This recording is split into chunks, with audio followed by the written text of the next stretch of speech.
Good morning from Adelaide, South Australia. It's currently just gone about 5 a.m. on the eastern coast of Australia, which means that it's just gone about 4:30 a.m. here in Adelaide. Why do I know? Because that's set to Australian Central Western Standard Time and always is, because I just could not be bothered changing it every single time that I change the time zones. You know those things where they say, I'm Bill and I do this and I do that and I do the other thing. And it used to be a struggle when they'd say, what do you actually do, Bill? I used to be in business groups like Business Networking International, Schmooze, and there was another one as well. And I would struggle to come up with the titles for the things that I did, even when I was a full-time government employee. But I'm Bill Quinn. I gather plants and stick them in my shoes, my food, and my drinks. I strip my beds in hotel rooms, and I carry around a 3-foot duck. That's pretty much my life. The other thing is this. See that? That's the way that I live. I've got two settings: 100 miles an hour or stop. And last night I couldn't even. That is my glass of wine from dinner. And I asked them, because I was almost falling asleep into my whatever I had last night, something with steak and surf as well, surf and turf or something like that. And I said, can I take my wine upstairs? And yeah, of course, it's all 100% licensed, this premises. And that's about how far I got into it. So I've had a really, I won't say deep sleep, because I know myself well enough that I don't do deep sleep unless I've got a machine attached to my face.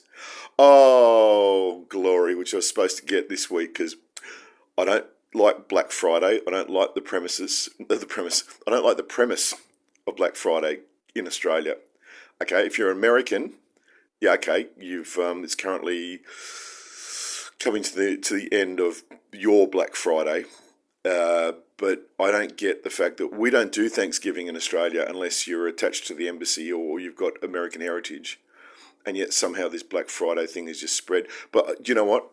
I've got up until the 4th of December to get some ridiculously cheap prices on air travel, so I probably will indulge. And the other thing was, I had an awful experience with the sleep people with the machine, the CPAP machine. However, I did just happen to see in an ad that there's a mob called cpap.com.au, and they have stores with doors, and they're doing up to 50% off the machines that I've been using. So I thought, well, don't like it, but if I'm going to save $1,000 on a machine, who am I to say no?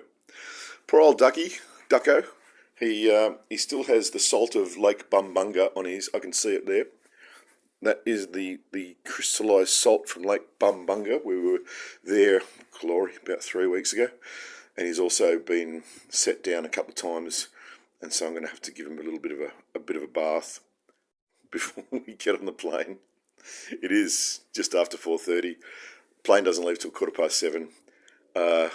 Because of the class of travel that I'm flying with today, I get to sit in the airport lounge for probably about half an hour, maybe. Plane leaves at 7:15. The first flight out is, I don't know, and their airport lounge opens an hour before, so at least we'll get in and get a cup of coffee and maybe a biscuit or something. You might get a bit of watercress or some cucumber. I don't know. The song that I have been, and when I've left places after I've stayed there for a while, like Darwin, Sydney, Perth, now Adelaide, I've got a song knocking around in my head, and I'll include the link somewhere. And it's a beautiful song by Jim Croce, the very late and very great, and gone far, far, far too early, Jim Croce, or Crochet, depending on which side of the tracks you grew up on, called New York's Not My Home.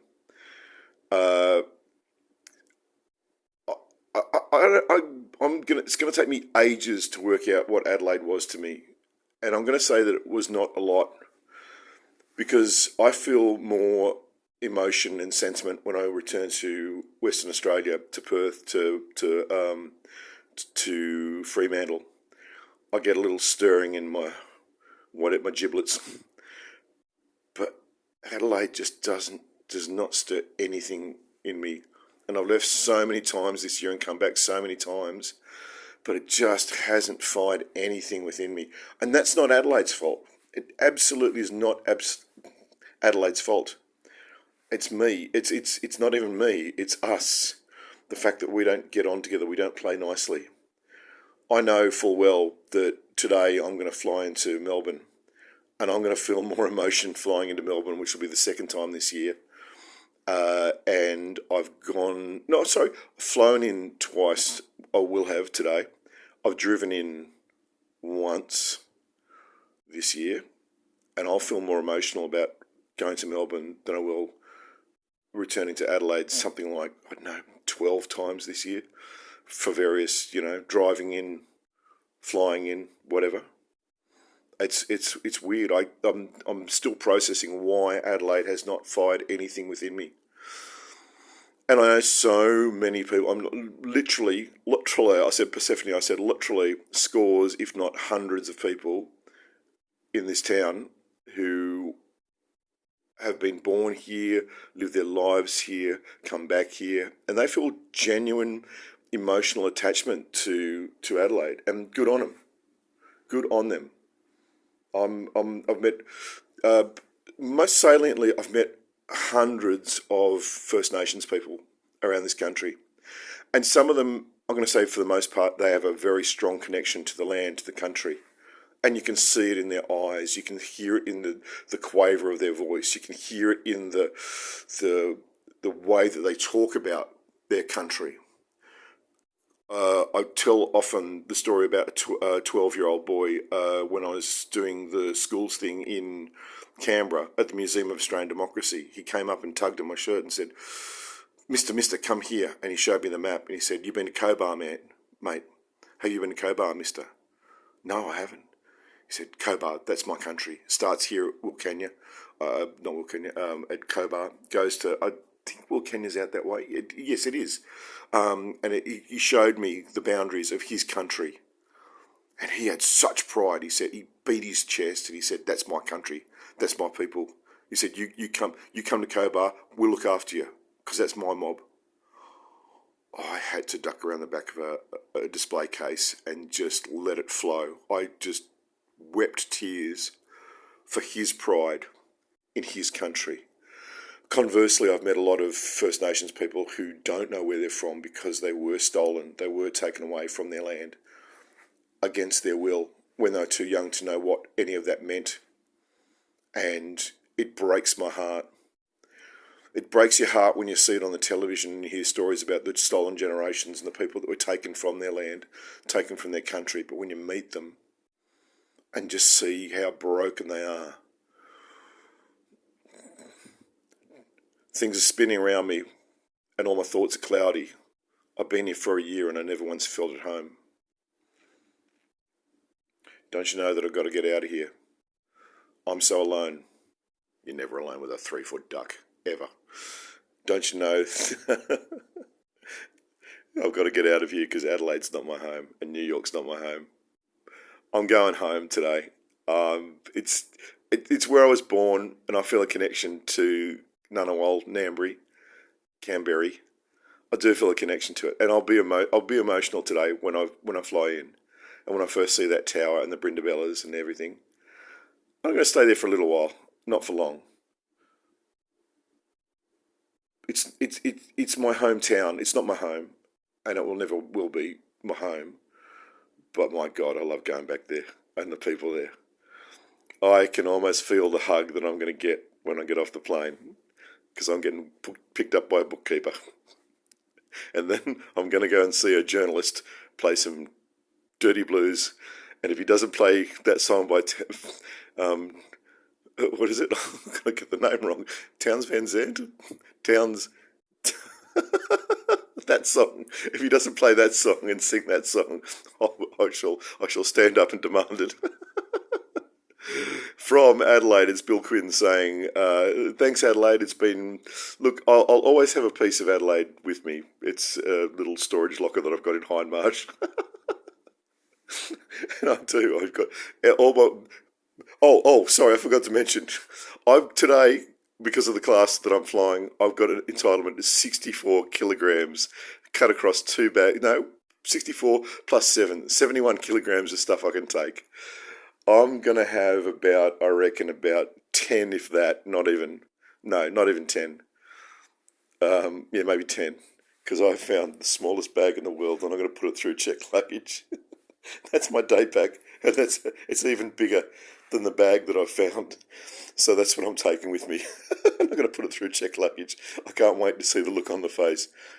You sure, sir? You can take that in the cabin if you want it. No, fuck it. I'm sick of fuckheads and their big wheelie suitcases that they take on board. If that's you, if you have the big wheelie suitcase that you put on board up in the storage lockers, fuck you. I mean, fuck you. Put it through the fucking checked baggage, you twat. Fucking hell. The last flight that I took was from Sydney to Adelaide on Glory. I can't even remember what day it was, a few days ago. And it was probably the worst I've ever seen it. It was wall to wall. Poor old Ducko, he had to. I was the last one onto the plane, maybe second last one onto the plane, and he had to sit. He had to stay in an overhead locker fully about 5 rows behind me when we were literally the last ones off the plane. And I had a bit of a chat to the cabin. What do you call them? Trolley mollies. The cabin people. The cabin attendants. I got some insights into what might be happening. So if that's you, if you're the sort of person who takes your wheelie bag on, plus your bloody laptop, plus your handbag, or whatever your day pack is, and you're the sort that takes the wheelie on, your days might be numbered, my friend. So you and your tomfuckery have only got a short time before the airlines say, fucking enough, you twunts. Put it through checked baggage. Sorry, Dr. Karl Krusniewski. His saying is, what is it? You've got carry-on and then you've got lost baggage, because he takes his stuff. He takes 2 bags on every time. I'm sorry, I love your work, doctor, but I don't like your habits. And time might be, on domestic flights anyway, might be coming to an end. Thank fuck. All right, I'm going to put on a shirt that I've worn 2 days ago, but that's okay. It's been washed and deodorized, and I'm going to put all this into exactly 2 bags. Oh, and my laptop, and then I'm going to get myself downstairs and see when the first courtesy bus goes, because I honestly can't remember which one I said I was going to go on. So I'll just take my chances at 5 in the morning. From Adelaide, it's Bill Quinn saying, I'll see you when I'm looking at you. Anything to add? He always waits till I point the camera away from him. See you, bye.